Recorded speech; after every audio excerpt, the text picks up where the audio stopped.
Hello and welcome to Matters of the Mind, the podcast where we breathe deeply, think clearly, and occasionally realise the thing stressing us out was actually just an email we forgot to reply to.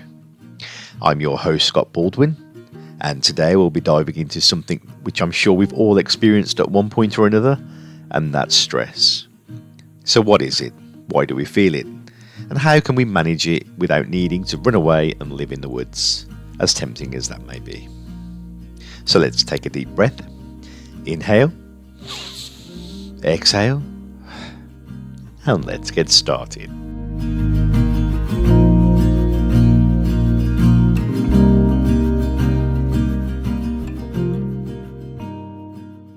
Stress gets a bad rap, but in truth, it's not always the villain. It started life as our body's alarm system, back when our ancestors were more likely to face saber-toothed tigers than emails from their boss. Today, stress mostly responds to deadlines, bills, social media, the unpredictable British weather. You get the picture. A major UK-wide survey by the Mental Health Foundation found that 74% of adults reported feeling so stressed at some point in the last year that they felt overwhelmed or unable to cope. That's almost 3 in 4 of us. And the consequences?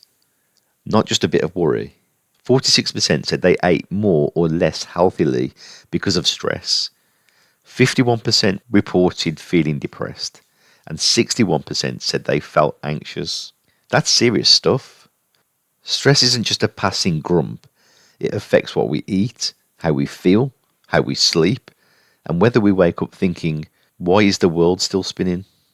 So yes, stress is real, and for many of us, it's persistent. Stress doesn't just mess with your mood, it messes with your body too. One recent UK-wide pooled analysis from researchers at the University of Bristol and Exeter, published in 2025, found that relaxation techniques, including breath control, mindfulness, yoga, even music, can lower high blood pressure, at least in the short term. To give you the numbers, after just a few months, some people actually saw their systolic blood pressure drop by nearly 10 mmHg using mindfulness or meditative movements. That's equivalent to what you might expect from some mild blood pressure medication. Not bad for just breathing and chilling out. So stress doesn't just make you feel rubbish. Left unchecked, it can quietly chip away at your physical health too. Right, enough doom and gloom. Let's talk about what actually helps. These aren't pie-in-the-sky solutions. They're simple, often free, and many are backed by real UK research. Number 1. Take mindfulness. For example, a robust controlled trial at the University of Cambridge looked at 616 first-year students. The ones who received mindfulness training, weekly group sessions, plus encouraged homework, were significantly less distressed during their stressful exam period than those who didn't. Students in the mindfulness group, often dealing with sleepless nights, looming deadlines, and existential dread, ended up with lower stress scores than at the start of the term. While their friends were chomping on comfort snacks and pulling all-nighters, the mindful lot were breathing, walking mindfully, and eating more consciously. Turns out, it helps. Another UK study, this time at the University of Bristol with medical students, a famously stressed out group, found that an 8-week mindfulness course helped reduce anxiety and negative thought patterns, improved emotional well-being, and boosted their resilience under pressure. Now yes, a larger meta-analysis, also led by Cambridge researchers, concluded that mindfulness isn't magic. It doesn't work for everyone. And in some settings, it's no better than, say, going for a walk. But for a lot of people, especially those under chronic stress, it's a very useful tool. Number 2. Relaxation and breath control for body and mind. As I mentioned, the 2025 meta-analysis from Bristol/Exeter supports techniques like breath control, yoga, tai chi, and meditation as helpful for lowering blood pressure. So even a short daily breathing practice, 5, 10, 15 minutes might help your nervous system calm down. Number 3, movement. Even gentle movement counts. Mountains of research, UK and global, show that physical activity helps reduce stress, lift your mood, and improve mental resilience. Combine that with breath work or mindfulness, and you get a double benefit. Number 4, talking and social connection. Humans are social animals. Yes, even grumpy brummies at New Street Station.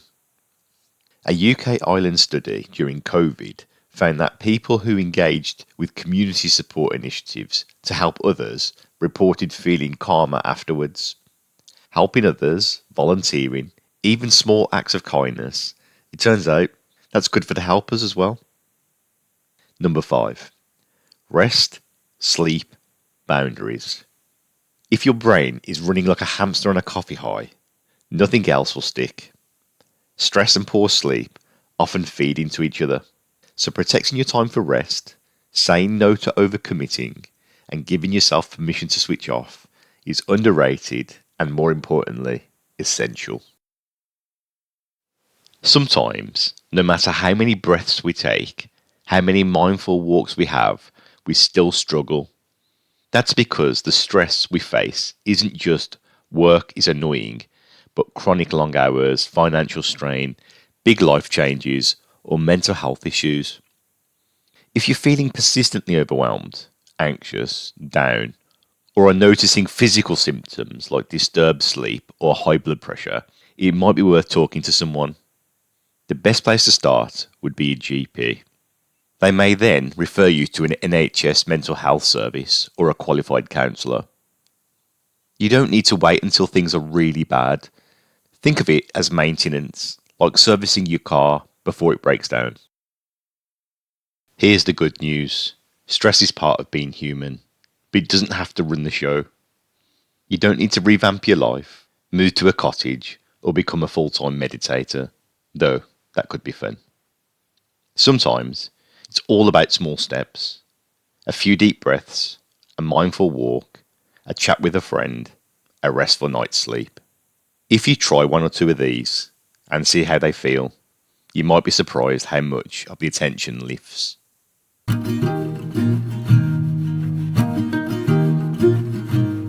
Thanks for joining me today on Matters of the Mind.